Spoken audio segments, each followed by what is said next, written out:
Conventional wisdom, as reflected by practitioners and scholars alike, is that individuals do better when they're put into teams. All argue that teamwork, collaboration and diversity leads to better learning and decision-making outcomes. For example, Atlassian, Sydney, Australia's billion-dollar unicorn company, it's got a corporate strategy of unleashing the potential of teams. It makes sense to bring together diverse teams to create a successful business. There's much to be said, you see, for group learning, because for your average person, teamwork works. But does learning together in a group as a team always make sense? Are there some people who learn and do better when they're apart?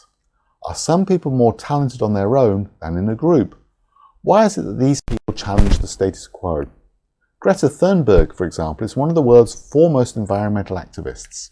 She's been nominated for a Nobel Peace Prize, has fought with top politicians and sparked a protest movement comprised of millions worldwide. She is an inspirational, brilliant and amazing speaker.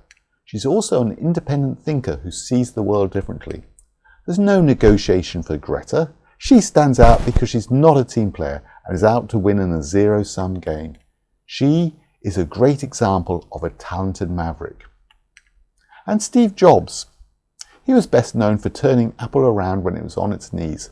At the time, he was a troublemaker and saw Apple differently to most members of the organization. Steve Jobs led teams. He did not compromise. He did not negotiate. He also was not a team player. In fact, we would all regard him as a classic talented maverick. So here's the thing.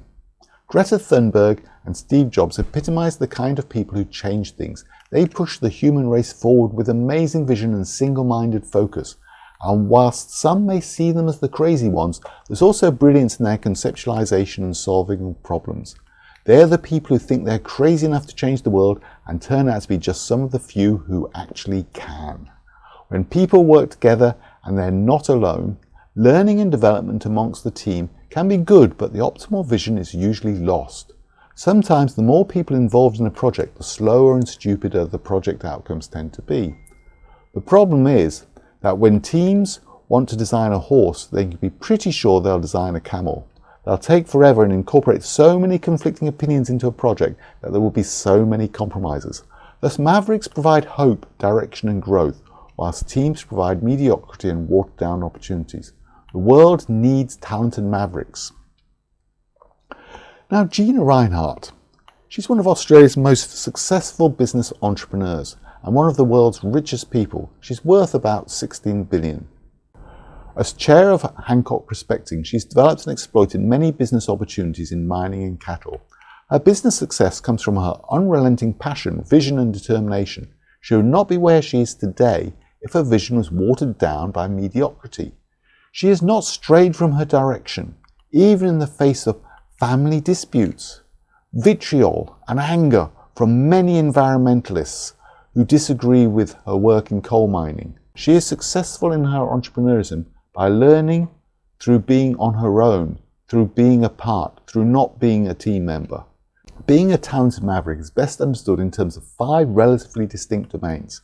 In my research, I've developed an assessment tool of being a successful maverick in which high scorers are usually spirited, enthusiastic, individualistic, socially gifted and reflective. So, Greta Thunberg, an unstoppable powerhouse of passion, energy and commitment. She's full of spirit and enthusiasm as well as being strongly individualistic. And Steve Jobs. He epitomized the wisdom associated with the ultra-talented maverick. He was smart, clever, talented and had insights that others did not. He epitomizes the way talented mavericks are reflective as well as individualistic.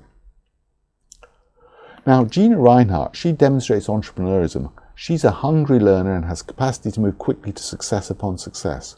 She's got a growth mindset and is known for the effort into getting the job done. She epitomizes the way mavericks are enthusiastic and individualistic. Now, you may not think she's always doing the right thing, but you would have to agree she's very successful. So there's a but, and there's always a but. Let's consider the problems of being a maverick. The thing is, mavericks always go against the herd because they are first and foremost individualistic. But not all such people are talented mavericks. For example, Vladimir Putin is known to be an individual with a strong vision. Some seem to agree with Vladimir Putin and glorify him, especially if you live in Russia, but most people across the world vilify him.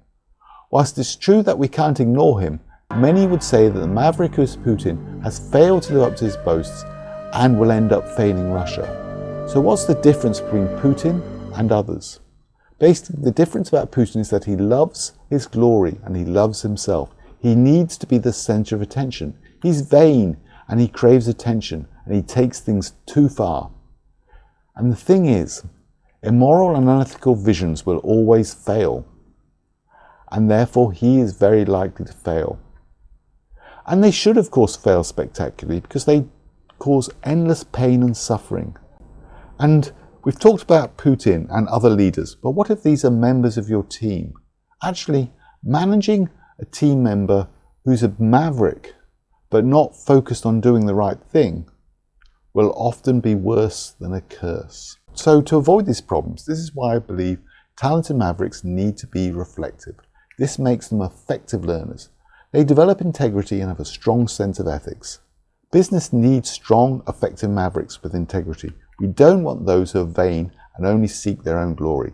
So if you are a talented maverick, embrace your individuality, be socially responsible and seize the future that you always wanted.